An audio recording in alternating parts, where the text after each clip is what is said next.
जंगल विकास व्यवस्था प्रकृति के कदम से कदम मिलाएं। डॉक्टर खदीव अली का नारा है कि सिरधान्य उगाइए, सिरधान्यों की खाइए। मैसूर में निहित अपने निजी खेत में वे जंगल विकास की पद्धति अपनाकर सिरधान्यों को उगा रहे हैं। 2009 में 7 एकड़ बंजर भूमि खरीदकर उन्होंने जंगल विकास पद्धति द्वारा एक और जंगल का निर्माण किया। कांगनी, छोटी कांगनी, सांवा, सामार, कोदो जैसे सिरधान्यों के साथ साथ वे तैली, बीज, दालें आदि को मिश्रित फसलों के रूप में उगा रहे हैं। डॉक्टर खादर अली का मानना है कि हर किसान की अपनी भूमि में 20% भाग में जंगली वृक्षों को पैदा करना चाहिए। खादर अली कहते हैं कि एक ही फसल कोई खेती करना निरर्थक है। सिरधान्य, धान, तेली, बीज आदि को एक ही खेत में उगाया जा सकता है। ऐसा करने से फसल की अच्छी होगी और आमदनी भी अच्छी होगी। कीटों की समस्या भी कम होगी। कई ऐसे जीव हैं जो अकेले विकसित नहीं होते हुए परस्पर एक दूसरे पर आधारित रहते हैं। मनुष्य भी यदि प्रकृति के साथ मिलकर आगे जाएगा तो स्वस्थ रह सकता है। पर्यावरण के लिए जो आवश्यक उसे देते हुए प्रकृति में आवश्यक बीजों की प्राप्त करते हुए हमें आगे बढ़ना चाहिए। जंगल विकास व्यवस्था के द्वारा सिरधान्य एवं अन्य फसलों को उगाने के बारे में डॉक्टर अली के विचार। सिरधान्य की उत्पत्ति। हर किसान की अपनी भूमि में 20% भाग में जंगल का विकास करना चाहिए। शेष 80% भाग में अन्य फसलों को उगाना चाहिए। सिर्फ सिरधान्य ही नहीं बल्कि उनके साथ तेली, बीज, पुष्प आदि भी उगाकर लाभ उठा सकते हैं। खेती के लिए तैयार की गई भूमि में 60% भाग में सिरधान्य, 30% भाग में तुअर, मूंग, मूंगफली, उड़द आदि दालों में फसल तथा 10% भाग में तिल अथवा कुसुम फसल को उगाया जा सकता है। 1 एकड़ से लेकर 7 एकड़ तक को एक ग्रिड के रूप में माना जाता है। इसमें मिश्रित फसल को ऊपर बताई गई परिणाम में उगाया जा सकता है। हर ग्रिड में इन चीजों को, इन फसलों के आसपास ही उगाएं। विशाल खेतों में भी ग्रिड की तरह विभाजित करके ही खेती करें। ग्रिड में फसलों को बदलते रहें तथा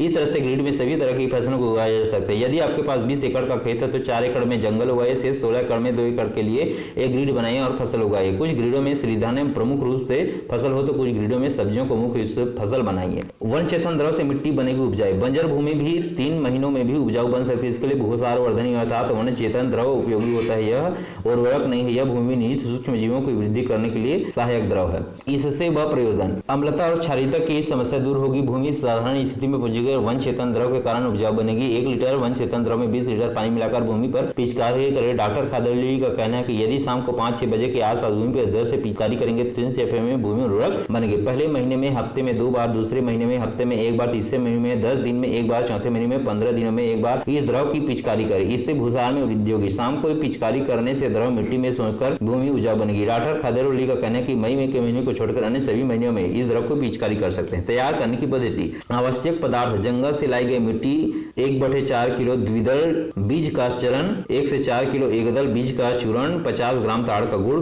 20 लीटर पानी। प्रक्रिया: मिट्टी के घड़े को पानी में जमीन में गाड़ दीजिए। उसमें 20 लीटर पानी भरी मिट्टी में अन्य सामग्री मिलाकर पानी घोलिए। इसके बाद उसे ठीक तरह से ढक लीजिए। ध्यान रखना चाहिए कि उस पर सूर्य की किरणें सीधे न पड़े। 1 हफ्ते में द्रव तैयार होगा। मिट्टी की उर्वरता को वृद्धि करने वाले कीटाणु बढ़ेंगे। 21 दिनों के अंदर इस मिश्रण का उपयोग कर सकते हैं। इस द्रव में से यदि 1 लीटर द्रव अलग से रखेंगे तो हर बार मिट्टी की आवश्यकता नहीं पड़ेगी। मिट्टी के स्थान पर 1 लीटर द्रव का उपयोग किया जा सकता है। जंगल का प्रसार। डॉक्टर खादर अली का मानना है कि यह जंगल की कृषि के लिए मूलाधार है। इसलिए खेत में 20% जंगली पौधों को रोपना चाहिए। उन पेड़ों के पत्तों को खेती में डालकर उन पर वन चेतना द्रव की पिचकारी करके जमीन से उनमें मिला देना चाहिए। यह भूमि के लिए प्रसाद है क्योंकि यह भूमि के लिए आवश्यक पोषक तत्व है। किस फसल के लिए कितना पानी? हमारे पूर्वज आधारित कृषि पर निर्भर थे, लेकिन आज कृषि व्यवस्था में अनेक प्रकार के परिवर्तन दिखाई दे रहे हैं। परिणाम स्वरूप पानी को एक जगह से सुरक्षित रखकर फसलों के लिए पानी का उपयोग किया जा सकता है। धान, गेहूं, ईख के फसलों के लिए अधिक मात्रा में पानी की आवश्यकता पड़ती है, लेकिन छोटी कांगनी, कोदा, सामा, चावल जैसे सिरधान्यों के लिए केवल 4 बार ही पानी की काफी है। बंजर भूमि में भी सिरधान्य उगाया जा सकता है। डॉक्टर खादर अली का कहना है कि 1 किलो धान्य के लिए 9000 लीटर पानी की आवश्यकता होती है, लेकिन 1 किलो सिरधान्य के लिए 300 लीटर पानी काफी है। किलो चावल से 5 बार लोगों का खाना बना सकता है, जबकि 30 किलो सिरधान्य से 240 लोगों को खाना खिला सकते हैं। इसकी सूची नीचे दी जा रही है। जल स्रोत दिन ब दिन सूखते जा रहे हैं। ऐसी स्थिति में मुख्य भोजन के रूप में सिरधान्यों को उगाकर श्रेयस्कर करना है। किस फसल के लिए कितना पानी? किलो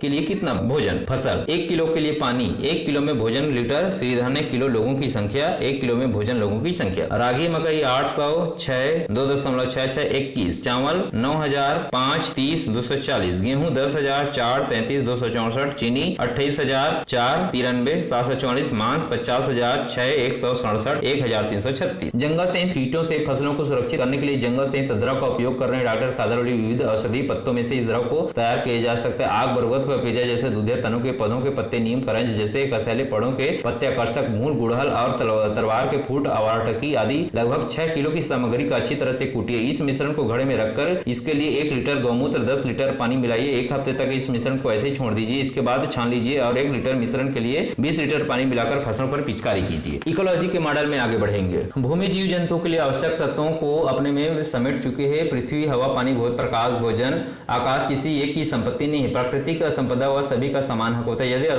यदि आदान प्रदान ठीक हो तो पर्यावरण संतुलन भी बनाए रखेगा, सबकी वृद्धि होगी। लेकिन आजकल इसके विपरीत हो रहा है। मनुष्य विकास की प्रक्रिया में स्वास्थ्य सिद्ध करने के लिए आर्थिक अंशों पर ज्यादा ध्यान दे रहे हैं, इससे पारिस्थितिकी के लिए क्षति पहुंच रही है। परिणाम स्वरूप मानव अनेक बीमारियों की चपेट में आ जा रहा है। डॉक्टर खादरवली का कहना है कि यदि मानव जाति इन बीमारियों से दूर होकर स्वास्थ्य जीवन जीना चाहते हैं तो भविष्य की पीढ़ी के लिए स्वस्थ वातावरण प्रदान करना चाहती है तो पर्यावरण के साथ संबंध जोड़ना होगा। उनका कहना है कि गत 100 वर्षों में परिवर्तित जीवन शैली, कृषि व्यवस्था, भोजन आदि के कारण बीमारियां पनप रही हैं। No more economic models can save the world, it's only ecology model can save. कहने का आशय है कि तरह तरह बीमारियों से पीड़ित संसार को केवल पारिस्थितिकी प्रारूप की ही रक्षा कर सकती है, आर्थिक विधि विधान सहायक सिद्ध नहीं होते। डॉक्टर खादरवली अपने अभियान के अंग के रूप में इसका प्रचार प्रसार कर रहे हैं। उनकी मान्यता है कि संपूर्ण स्वास्थ्य सिर्फ सिद्धांतों के कारण ही उपलब्ध होगा। वे इस बात पर ध्यान दे रहे हैं कि यदि मनुष्य पर्यावरण के बीच का संबंध दृढ़ और संतुलित रहेगा तो भविष्य की पीढ़ी के लिए स्वास्थ्य वातावरण मुहैया होगा। बच्चों को सिर्फ आर्थिक व्यवस्था के संबंध में ही जानकारी न दे बल्कि उन्हें प्रकृति के साथ जीने के तरीके सिखाएं। पेड़ पौधे जीव जंतु के साथ जीवन जीने से स्वास्थ्य वातावरण के साथ साथ स्वास्थ्य भी बना रहेगा। विकास के नाम पर विनाश।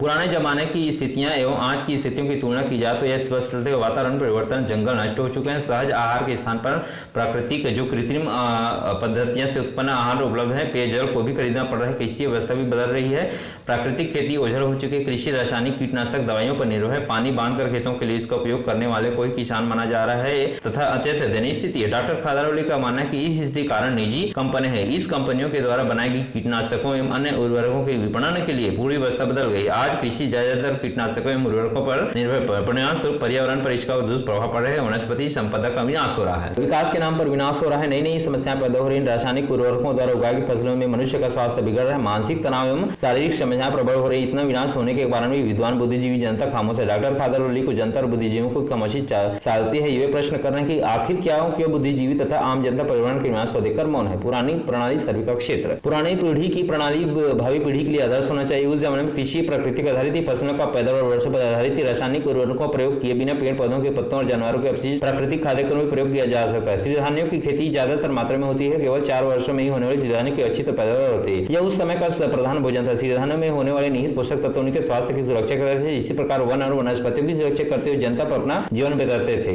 प्रत्येक जीव के लिए आवश्यक पदार्थ प्रकृति से प्राप्त होते थे। यह प्रक्रिया बिना कोई तत्वावधान आराम से चल रही थी। लेकिन आज परिस्थिति विपरीत है। आज कृषि का अर्थ पानी, रासायनिक उर्वरक और उपज की गणना, पानी, हवा और पृथ्वी नष्ट हो चुके हैं। डॉक्टर खादरवली कहते हैं कि हम विध्वंस का कारण यह है कि आज के लोग ज्यादातर हर काम को आर्थिक दृष्टि से ही देखते हैं। यदि हम हर कदर प्रकृति को बढ़ाएंगे तो ऐसा दूसरी स्थिति नहीं होगी। सिरधान्यों के साथ पारिस्थितिकी संतुलन, इकोलॉजिकल बैलेंस। खादरवली आजकल की मांस उत्पत्ति के लिए मनुष्य विध्वंस का सृजन कर रहा है, लाखों एकड़ों में विस्तृत जंगलों का नाश कर रहा है और सोयाबीन, मकई की खेती कर रहा है। इन्हें मांस उत्पादन में दाने के रूप में उपयोग किया जाता है। इस प्रकार जंगलों को नाश करने से पारिस्थितिकी संतुलन बिगड़ सकता है। जंगली प्राणी लुप्त प्राय हो रहे हैं, इससे संतुलन नष्ट हो रहा है। दूसरी ओर कृषि पद्धति बदल चुकी है, केवल व्यावसायिक तरीके से ही कृषि पद्धति चल रही है। भोजन भी सहज नहीं बल्कि कृत्रिम बन चुका है। यही अव्यवस्था के मूल कारण है। आर्थिक रूप से विकास को देखना हो तो इस तरह से दुष्परिणामों का मुख्य कारण है। भावी पीढ़ी के लिए भी प्रकृति और इसकी विशेषताओं को समझने के स्थान पर केवल आर्थिक अंशों के बारे में ही जानकारी प्रदान किया जा रहा है। इससे भावी पीढ़ियों के लिए खतरा पैदा हो सकता है। यदि प्रकृति नहीं है तो हमारा जीवन संकटमय हो जाएगा। इस स्थिति के परिष्कार हेतु कृषि पद्धति को सुधारना होगा। हर जगह जंगल खेती प्रणाली का विकास होना चाहिए। एक और वर्षा आधारित फसलों की खेती होती तो दूसरी ओर पेड़ पौधे, लताएं आदि प्रजातियों एवं जंतुओं, जीव जंतुओं अभिवृद्धि के लिए सहायक प्रणालियों को अपनाना चाहिए। मुख्य रूप से सिरधान्यों की खेती, क्योंकि वह परिस्थितिकी संतुलन को बनाए रखते हैं। कोदो, सामा कांगनी, छोटी कांगनी को बंजर भूमि में भी